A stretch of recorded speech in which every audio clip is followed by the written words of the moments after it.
Welcome to New TV Telugu.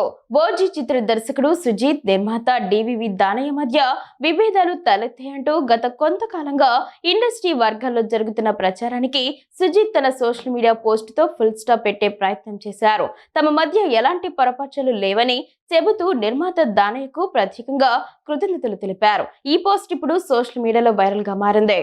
OG cinema గురించి బయట చాలా మంది రకరకాలుగా మాట్లాడుకుంటున్నారు. కానీ ఒక ప్రాజెక్టును ప్రారంభం నుంచి ముగింపు వరకు నడిపించడానికి ఏం అవసరమో కొందరికి మాత్రమే అర్థమవుతుంది. ఆ విషయంలో నన్ను నమ్మి నాకు అండగా నిలిచిన నా నిర్మాత దానయ్య గారికి, నా టీంకు మాటల్లో చెప్పలేనంత రుణపడి ఉంటాను అని సుజిత్ తన పోస్ట్ లో పేర్కొన్నారు. అయితే సుజిత్ ఉన్నట్టుండి ఈ పోస్ట్ పెట్టడం వెనుక బలమైన కారణం ఉందనే చర్చ జరుగుతోంది. వాస్తవానికి సుజిత్ తన తదుపరి చిత్రాన్ని హీరో నానితో డివివి ఎంటర్టైన్మెంట్స్ పతాకం పైనే చేయనున్నట్లు గతంలో ప్రకటించారు. కానీ కొద్ది రోజుల క్రితం ఈ ప్రాజెక్ట్ నిహారిక ఎంటర్టైన్మెంట్స్ బ్యానర్ పై లాంఛనంగా ప్రారంభమైంది.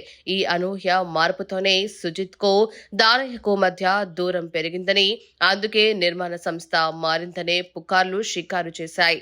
ఈ రూమర్లకు బలం చేకూర్చేలా ఓజీ నిర్మాణ సమయంలోనూ ఇద్దరి మధ్య అభిప్రాయ భేదాలు వచ్చాయని వార్తలు వినిపించాయి. ఈ ఊహాగానాల నేపథ్యంలోనే తన నిర్మాతతో ఎలాంటి సమస్యలు లేవని స్పష్టం చేసేందుకే సుజిత్ ఈ పోస్ట్ పెట్టారని పలువురు అభిప్రాయపడుతున్నారు.